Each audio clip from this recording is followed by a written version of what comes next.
Bismillahirrahmanirrahim. Assalamualaikum warahmatullahi wabarakatuh. Yang saya hormati Kepala Madrasah Man Insan Cendekiaoki, Bapak Haji Ki Agus Faisal SAG MPDI. Yang saya hormati Bapak Kepala Urusan Tata Usaha, Bapak M. Zaki Bariduan Eskom MM.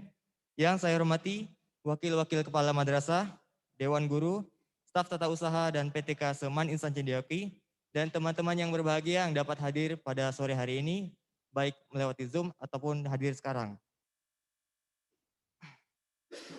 Alhamdulillahirrabbilalamin, wassalatu wassalamu ala asrofil anbiya wal mursalin, Sayyidina wa maulana Muhammadin wa ala alihi wa sahbihi ajma'in, amma ba'du. Rabbi shrah li sadri wa yassir li amri wahlul 'uqdatam min lisani yafqahu qawli. Puji syukur kehadirat Allah Subhanahu wa taala yang telah melimpahkan rahmat, taufik, hidayah serta inayahnya kepada kita semua sehingga kita dapat berkumpul bersama dalam acara kuliah Ramadan pada sore hari ini dalam keadaan sehat walafiat. Tak lupa juga sholawat serta salam marilah kita aturkan kepada baginda Nabi Muhammad SAW beserta keluarga, sahabat, serta pengikutnya hingga akhir zaman. Mudah-mudahan kita semua mendapatkan syafaatnya di yaumil akhir nanti. Amin, Allahumma amin. Perkenankanlah saya di sini selaku pembawa acara akan memimpin jalannya acara kuliah Ramadan pada sore hari ini. Pertama-tama adalah pembukaan. Marilah kita buka acara kuliah Ramadan pagi pada sore hari ini dengan melafazkan Al-Basmalah. Bismillahirrahmanirrahim. Selanjutnya adalah penyampaian materi kuliah Ramadan yang pada kesempatan ini akan disampaikan oleh Kakak Muhammad Nur Khalil yang merupakan angkatan pertama dari Man Insan Cendekiaoki yang sekarang sedang menempuh pendidikan kuliah di Kairo, Mesir. Kepada beliau dipersilakan.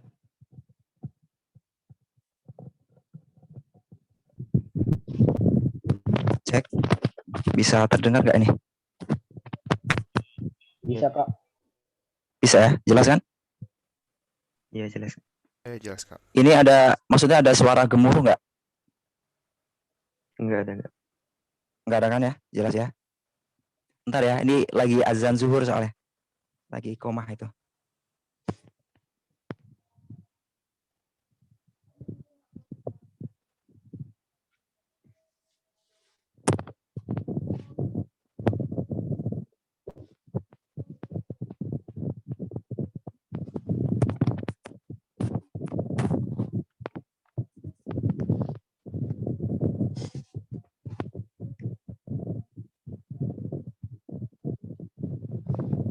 Oke, bisa kita mulai insyaallah.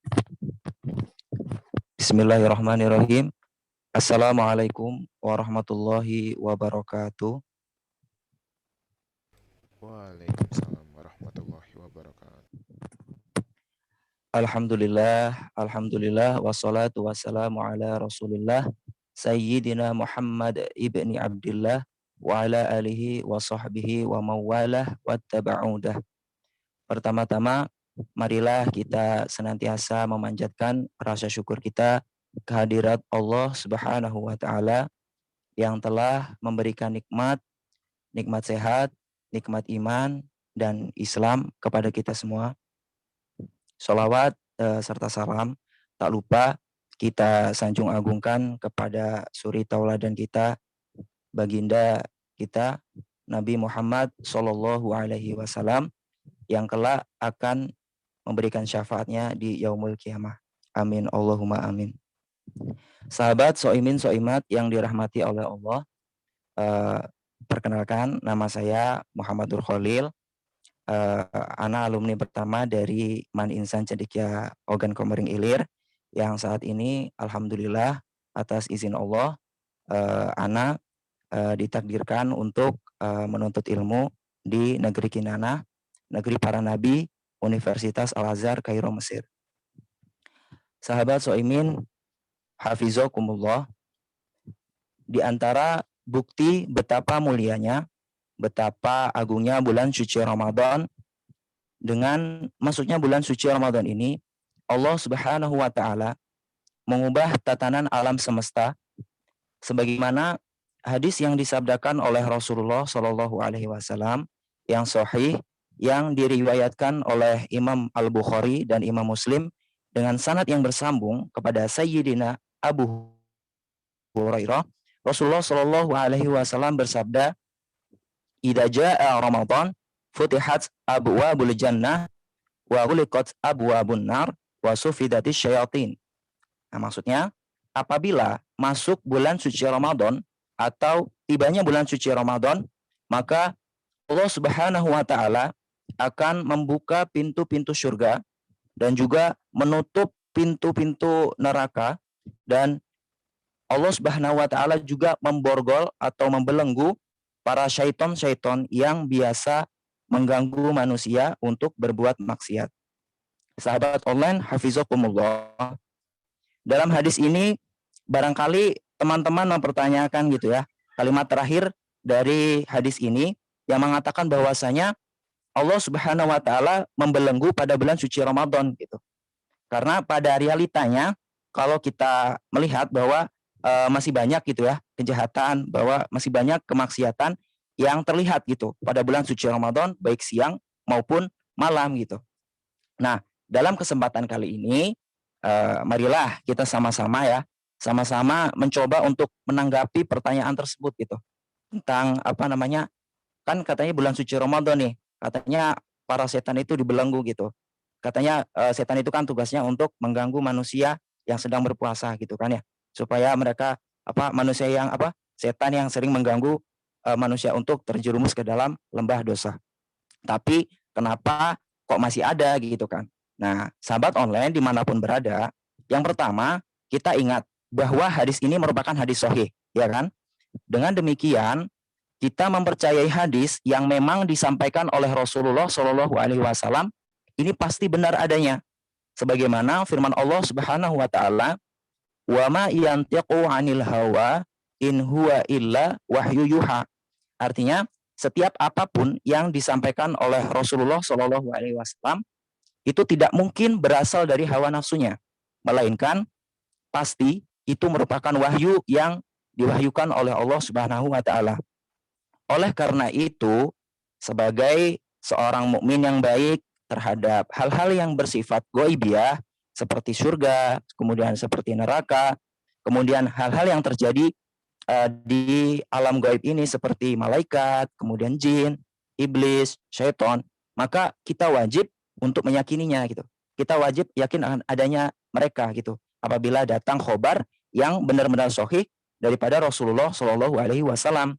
Akan tetapi apabila kita ingin penjelasan yang lebih lanjut nih, maka tentu hadis atau kemuskilahan yang ada dalam hadis ini tentu sudah diuraikan oleh para ulama-ulama yang mensyarahkan kitab-kitab hadis Sahih Bukhari maupun Sahih Imam Muslim.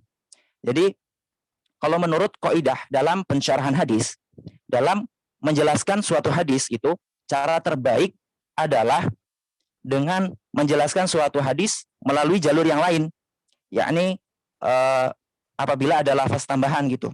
Jadi kebetulan dalam hadis ini ada riwayat lain yang menjelaskan hadis ini gitu, yang tepatnya yang diriwayatkan oleh Imam At-Tirmidzi dan juga Imam Ibnu Khuzaimah, yang dikatakan bahwasanya idza kana awalu lailatin min Ramadan sufidatis syayatin wa maradatul jin. Jadi apabila telah datang bulan suci Ramadan, apabila telah datang malam pertama dari bulan suci Ramadan, para syaitan itu dibelenggu oleh Allah Subhanahu wa taala dan juga para raksasa-raksasa dari jin itu. Kemudian begitupun yang dikatakan oleh Imam Al-Qurtubi dalam syarahnya, dalam syarah Sahih Muslim yang berjudul Al-Mufhim, mengatakan bahwa dalam hal ini itu maksudnya itu berlaku pada hal-hal yang berlaku pada orang-orang yang berpuasa dengan memperhatikan syarat-syarat, kemudian adab-adab yang memang perlu diperhatikan dalam puasa. Artinya bukan terhadap semua syaitan ini tidak bekerja gitu ya, atau tidak memiliki efek untuk menjerumuskan manusia ke dalam lembah dosa gitu. Jadi dari penjelasan Imam Al-Qurtubi ini, walaupun nih kita sama-sama mengakui gitu kan ya, bahwa pada kenyataannya masih banyak kejahatan, kemaksiatan yang tersebar di muka bumi ini di bulan suci Ramadan gitu kan. kalau kita menyikapi dari hadis yang kita tadi sebutkan gitu. Namun tetapi kita tidak bisa menutup kemungkinan bahwasanya walaupun seperti itu, tapi ketika bulan suci Ramadan, peningkatan ibadah, peningkatan kebaikan itu semakin meningkat gitu. Bisa kita lihat, misalkan ketika bulan suci Ramadan, banyak orang-orang itu berbondong-bondong itu kan, berbondong-bondong untuk sholat jamaah di masjid, kemudian melaksanakan sholat tarawih. Mereka dan hal ini tuh jarang kita jumpai gitu pada hari-hari biasa, maksudnya di bulan-bulan yang lain gitu. Jadi kemudian dalam hal kedermawanan, misalkan orang-orang berbondong-bondong pada bulan suci Ramadan ini, mereka berbondong-bondong bersedekah, kemudian berinfak, kemudian intinya mereka melakukan kebaikan, berlomba-lomba untuk mendapatkan kebaikan itu. Kemudian begitupun angka kejahatan gitu. Angka kejahatan pun semakin di bulan suci Ramadan semakin menurun. Bisa kita lihat mungkin ketika bulan suci Ramadan kebijakan dari pemerintah ataupun dari atau peraturan-peraturan itu mungkin misalkan melarang peminuman keras, kemudian ditutupnya kafe-kafe malam seperti itu sebagai bentuk penghormatan terhadap bulan suci Ramadan ini gitu kan. Terus kemudian juga ketika bulan suci Ramadan banyak orang-orang mereka yang dulunya gitu kan, mereka pecandu narkoba, misalkan pecandu narkoba, kemudian misalkan juga minuman keras gitu kan. Tapi ketika datangnya bulan suci Ramadan, dengan izin Allah mereka tersadar gitu ya, mereka terketuk hatinya, mereka tersadar bahwasanya di bulan suci Ramadan ini saya harus berubah, saya harus memperbaiki diri saya supaya di bulan suci Ramadan ini saya bisa berubah lebih baik, bisa mengubah diri saya dari dari hal yang buruk menjadi hal yang lebih baik. Seperti itu. Dan terbukti bahwasanya kebiasaan-kebiasaan buruk tersebut ketika bulan suci Ramadan itu berakhir, maka kebiasaan-kebiasaan itu tuh secara spontan tuh kadang juga terhenti gitu sampai seterusnya gitu. Dan inilah rahmat dari Allah Subhanahu wa taala, dan ini juga merupakan kesempatan bagi kita, kesempatan yang diberikan oleh Allah Subhanahu wa taala, bahwa dengan dibelenggunya syaitan, maka lebih besar pula kesempatan kita untuk meningkatkan keimanan kita, melatih diri kita untuk bisa mengendalikan diri kita pada bulan suci Ramadan ini. Kemudian soiman yang dirahmati oleh Allah, poin terakhir yang sangat penting yang ingin saya sampaikan juga, bahwa sumber ataupun faktor penyebab orang untuk berbuat kejahatan atau berbuat maksiat itu bukan semata-mata karena bisikan syaitan, melainkan ada faktor lain. Ada faktor yang sangat-sangat lebih hebat daripada bisikan syaitan itu sendiri. Misalkan, yaitu hawa nafsu kita sendiri. Innan nafsa la ammarah bisu. Kemudian juga kebiasaan-kebiasaan buruk kita gitu. Kebiasaan-kebiasaan kita sebelum datangnya bulan suci Ramadan yang sudah terbiasa, yang sudah mencekram, yang sudah mendarah daging dalam diri kita. Sehingga sulit untuk kita kendalikan gitu kan. Sulit untuk kita cegah ketika bulan suci Ramadan ini. Maka kembali lagi bahwasanya bulan suci Ramadan ini adalah bulan riyadhah gitu. Bulan untuk melatih diri kita untuk menahan hawa nafsu kita supaya ketika bulan suci Ramadan ini kita bisa mendapatkan kemenangan. Karena sebagaimana yang dikatakan oleh seorang penyair yang bernama Imam Al-Hariri dalam syairnya yang indah, beliau membahasakan bahasa nafsu itu dengan syairnya yang mengatakan bahwa wa ini mru'un min jundi iblisa fantaha bial halu hatta sara min jundi wa in mata qabli la uhsina ba'dahu tara'iqa fisqin la yuhsinuha ba'di. Artinya dalam syair ini dikatakan bahwasanya nafsu itu seolah-olah berkata bahwasanya memang saya dulu adalah murid daripada iblis.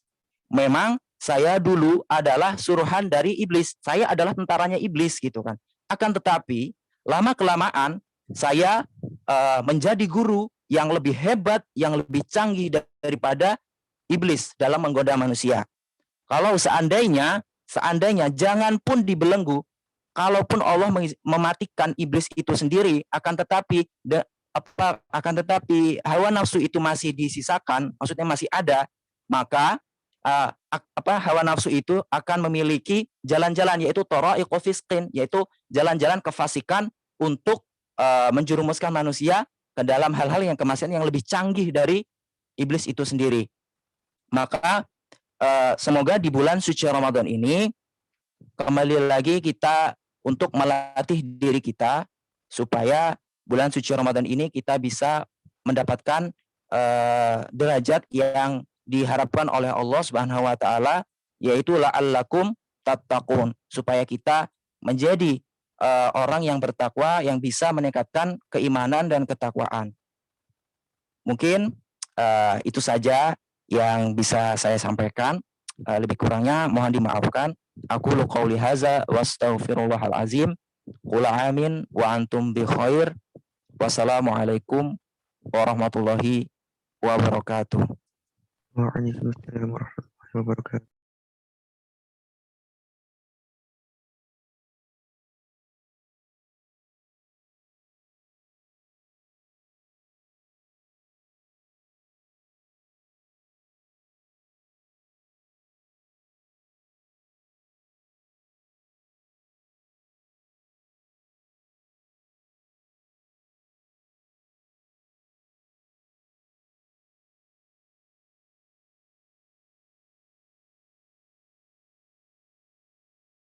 Tanggal 5 Oktober 1999, Kecamatan Mesuji Raya, Kabupaten Oki. Sekarang ia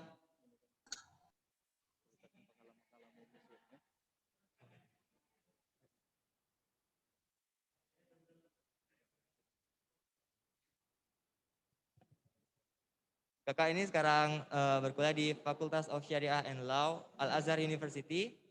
Riwayat pendidikannya sendiri yaitu dari SD Negeri 1 Sumber Baru pada tahun 2006 hingga 2012, lalu MTS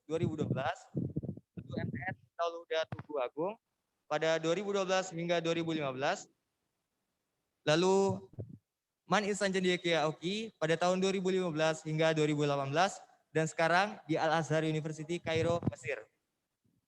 Riwayat organisasinya: pertama, ia mengikuti Bendahara Kasaramaan Man Ihsan Cendekia Oki. Lalu kedua, ada IPPM Oki atau Ikatan Putra Putri Muslim Muslimah Oki. Ketiga, ada Afanin, Asosiasi Kaligrafer Murni Indonesia. Keempat, ada ICMI Kairo, Ikatan Cendekiawan Muda Indonesia Kairo. Yang kelima, ada IAIC Mesir, yaitu Ikatan Alumni Insan Cendekia Mesir. Kalau mau tahu IG-nya @mnurkhalil_0510. WA juga nggak, Pak? Oke, Kakak, karena kita masih banyak waktu, mungkin Kakak bisa sharing-sharing pengalamannya selama ini agar kita di sini mungkin tertarik juga untuk mengikuti jejak Kakak. Siapa tahu ada di sini yang bisa nanti ke Mesir. Amin. Amin.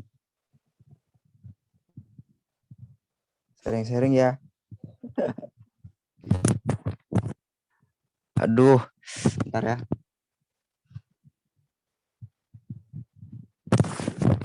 Ini sebelumnya Anda minta maaf ya kalau misalkan suaranya agak serak-serak, karena di sini lagi ini cuacanya lagi nggak bagus, lagi musim panas banget di sini.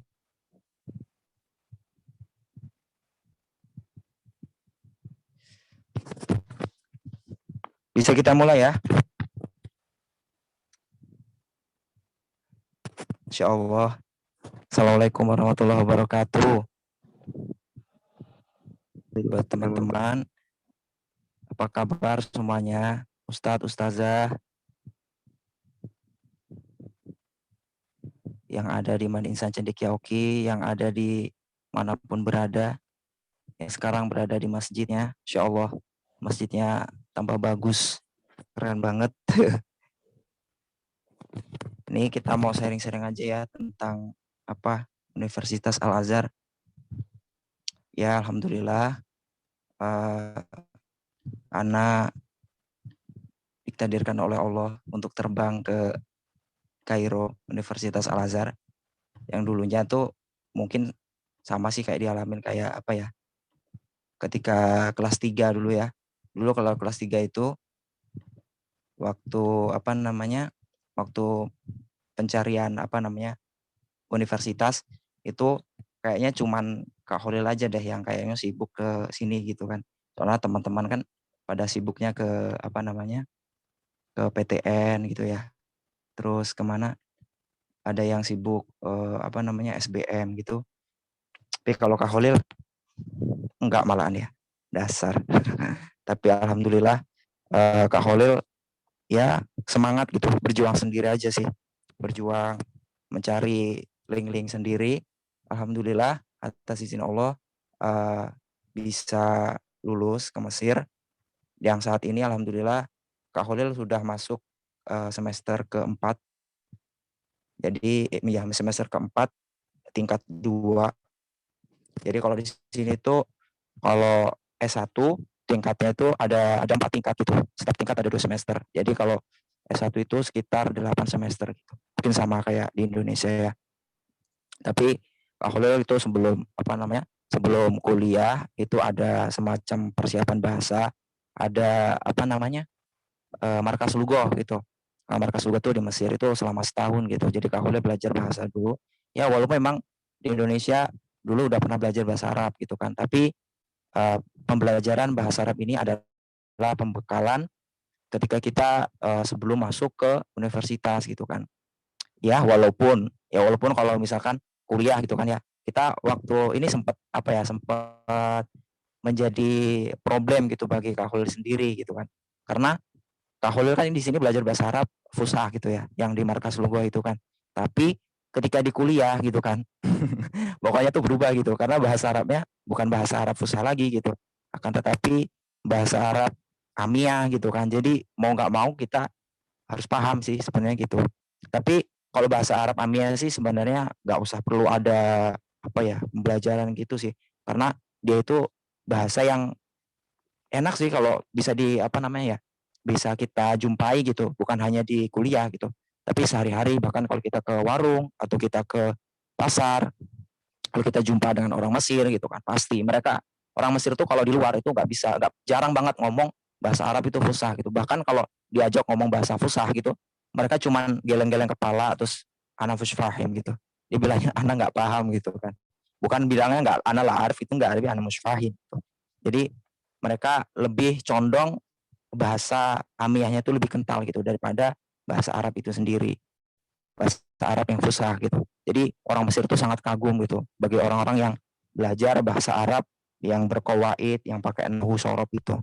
Jadi ada nilai plus gitu bagi di mata mereka gitu kan. Terus kalau misalkan kuliah gitu juga itu kayaknya beda banget ya. Kalau kuliah itu kan kalau ya yang anak pernah lihat gitu kan, kalau kuliah di Indo kan kayaknya di kelas gitu kan mungkin dalam satu kelas isinya beberapa orang gitu kan. Tapi kalau di Al Azhar tuh beda banget gitu. Jadi kalau di Al Azhar tuh belajarnya kayak nonton bola gitu. Jadi satu dokter duduk di depan memegang mic sambil mensyarah kitab gitu. Dia belum juga nggak bilang halaman berapa, beliau juga nggak apa namanya, cuman beliau langsung ngasih maudhu'nya aja gitu. Misalkan judul tentang apa namanya sejarah Nabi gitu, misalkan sirah Nabi gitu, beliau langsung baca aja gitu. Jadi kita tuh kalau nggak kreatif juga tiba-tiba bingung nih halaman berapa gitu kan. Jadi banyak di sini kita untuk belajar mandiri gitu. Tapi ya kita nggak bisa dimanjakan istilahnya. Jadi beda banget dulu kan kalau misalkan di IC nih yang Kak Holil rasakan gitu ya. Kalau di IC dulu kan gua halaman berapa gitu kan. Halaman sekian gitu. Tapi kalau di sini enggak. Kalau di sini nggak ada mau tanya sama dokternya lau bali gitu kan ya. Beliau nggak memperdulikan apa yang diomongkan ini, kecuali kalau memang bertanya gitu kan, bertanya tentang materi seperti itu. Kayak gitu sih. Terus apa namanya? Dan kalau untuk belajarnya ya kalau di Al Azhar itu sebenarnya yang Ana suka tuh dari Al Azhar ya karena mereka itu mencampurkan antara ada di sini tuh ada istilahnya jami dan jamiah gitu kan. Jami itu kan muzakar, jamiah itu kan muannas itu kan ya. Seperti sepasang gitu, sepasang kekasih istilahnya gitu. Nah, jami itu diistilahkan kalau bisa dimaknai bisa juga artinya itu masjid gitu. Apa sih maksudnya masjid gitu kan? Masjid itu maksudnya eh, pembelajaran di Al-Azhar itu tidak semata-mata berasal dari kuliah gitu kan, tapi juga berasal dari jami gitu atau dari masjid. Maksudnya kita bermulazamah bersama bersama para syekh, bersama para masyayikh yang mempunyai ilmu-ilmu agama Islam gitu. Maksudnya yang menunjang di perkuliahan gitu kan. Sementara kalau di kuliah itu biasanya lebih fokus kepada kitab-kitab yang memang sudah apa ibaratnya udah masuk kurikulum gitu. Ini kitab ini gitu kan. Udah dimuhadat gitu. Misalkan ya dalam satu tingkat dalam satu semester kitabnya ini gitu kan. Sekian mungkin 8 atau 10 gitu kan. Tapi kalau di apa namanya kalau di masjid, belajar di masjid itu yang bersama syekh, dia lebih kitab-kitab yang lebih luas gitu. Misalkan ya kitab tentang usul fiqh, kemudian kitab-kitab yang lebih apa ya lebih luas gitu, yang ibaratnya lebih rinci gitu istilahnya, yang istilahnya bisa membantu menunjang ketika kita di perkuliahan kayak gitu. Kira-kira kayaknya ada kalau misalkan ada yang ditanyakan boleh kok kita sharing-sharing aja ya. Siapa tahu bisa diingatkan gitu kan. Kalau nggak bisa cerita banyak nih. Mau cerita apaan? Tentang apa ya? Bulan suci Ramadan nih. Kalau bulan suci Ramadan di sini tuh enak banget deh kayaknya. Soalnya kenapa? Karena di sini tuh kalau misalkan bulan suci Ramadan banyak muslimin atau banyak orang Mesir itu yang apa ya memberikan musaadah gitu. Musaadah tuh maksudnya bantuan gitu ya istilahnya, memberikan sedekah gitu secara cuma-cuma, secara gratis kepada mahasiswa gitu, pada mahasiswa yang berkuliah di Universitas Al-Azhar, atau sebenarnya juga ditujukan kepada umum sih, maksudnya berlaku juga untuk orang Mesir gitu. Tapi kalau kebanyakan sih mereka itu yang menerima adalah para mahasiswa kayak gitu. Biasanya ya mereka mendapatkan uang gitu kan, terutama pada bulan suci Ramadan ini gitu kan. Seperti ya kita kayak benar-benar nggak mengeluarkan uang gitu sama sekali gitu, karena bahkan makanan itu datang sendiri gitu kan. Banyak orang yang apa istilahnya apa namanya makanan itu tiba-tiba datang gitu, ada yang nganter ini dari musinin beli apa musinin ini orang Mesir ini chef ini gitu kan. Itu seperti itu. Jadi alhamdulillah gitu. Pokoknya untuk masalah apa namanya uh, rezeki alhamdulillah gitu. Di sini masya Allah gitu. Tadi ada yang bertanya ya.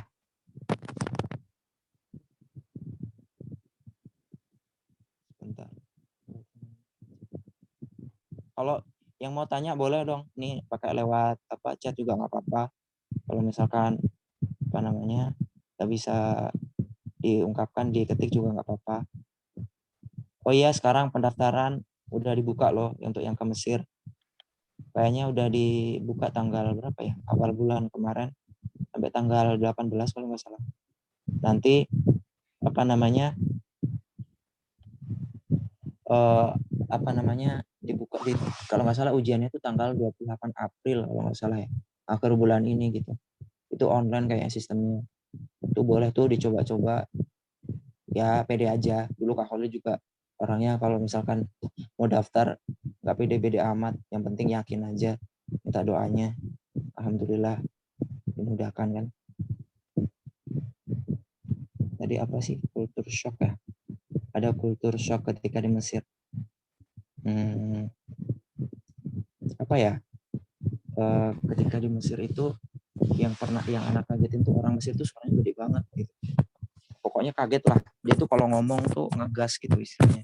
Jadi kayak mereka tuh ngomong biasa gitu. Cuman nadanya tuh tinggi banget sampai kita kira tuh pasti kalau yang nggak baru melihat itu kayak dia tuh marah gitu.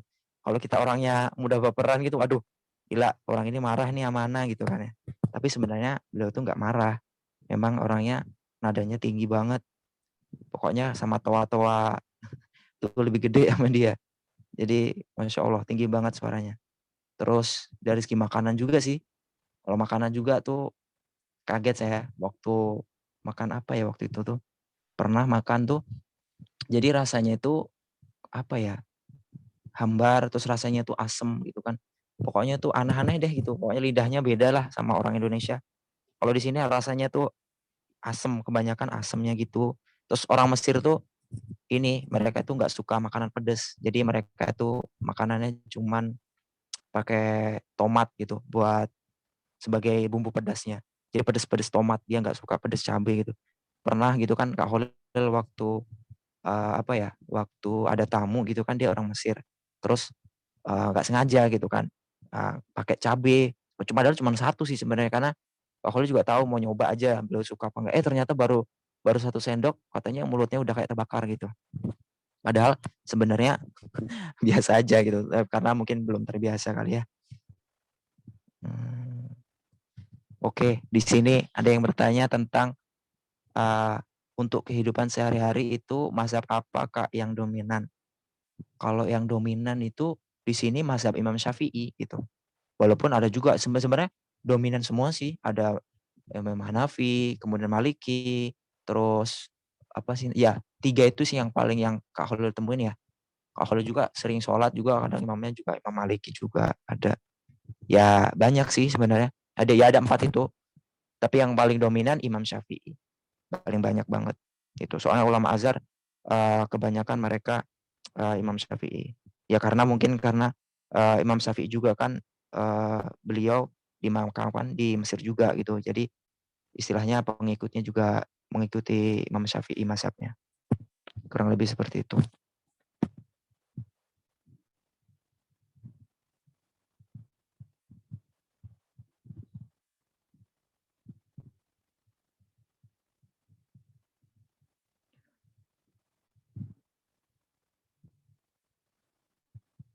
Ada yang mau ditanyain lagi nggak?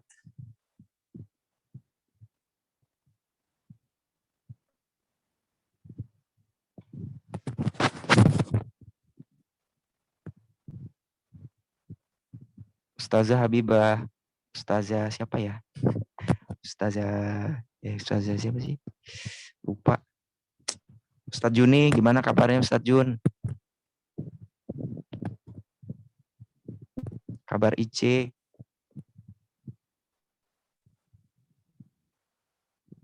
Oh iya, tadi masih ada pertanyaan lagi yang apa? Belum kejawab apa? Masih ada tambahan yang apa? Kultur shock saat tinggal di Mesir itu musimnya. Oh iya, musimnya itu ada musim panas sama musim dingin gitu. Jadi kalau musim dingin itu dingin banget. Jadi pokoknya dingin banget deh. Kayak di kulkas lah. Bahkan kalau lebih kayak kulkas sih malahan gitu. Jadi kayak beku gitu rasanya. Ya itu kalau musim panas, panas banget gitu. Contohnya kayak sekarang. Saat ini panasnya itu kalau nggak salah 40 derajat kalau nggak salah ya. Ini aja sebenarnya Ana di depan kipas gitu.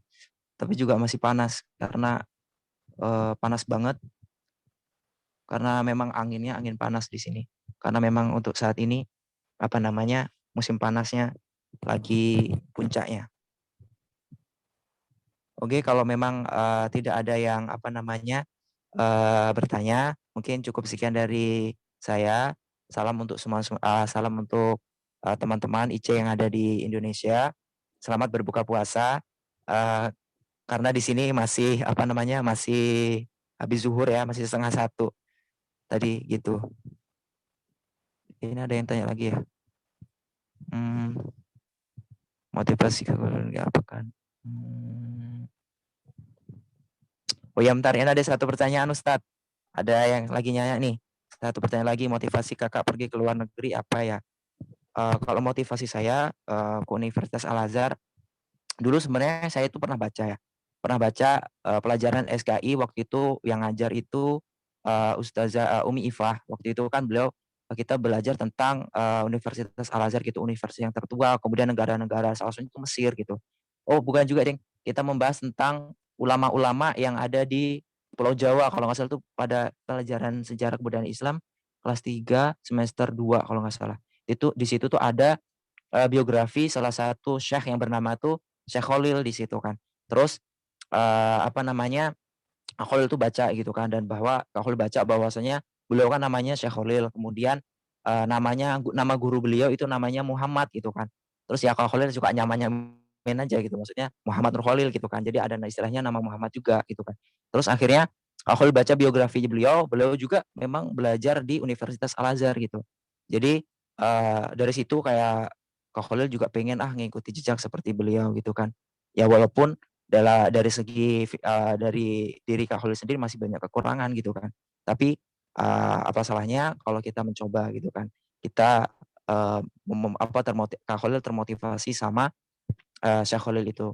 Jadi akhirnya Kak Khalil, ke Mesir deh gitu, daftar gitu. Tapi memang sebelumnya Kak Khalil dari dulu sih emang ketika MTS sudah bercita-cita ingin kuliah ke luar negeri, seperti itu.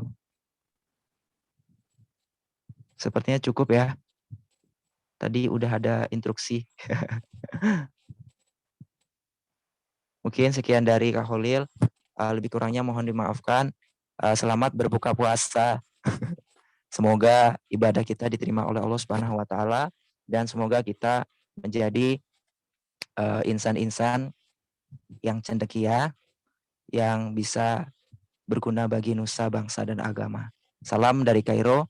Assalamualaikum warahmatullahi wabarakatuh. Waalaikumsalam warahmatullahi wabarakatuh. Waalaikumsalam warahmatullahi wabarakatuh. Baiklah, terima kasih kepada Kakak Muhammad Nur Khalil atas sharing sessionnya tadi.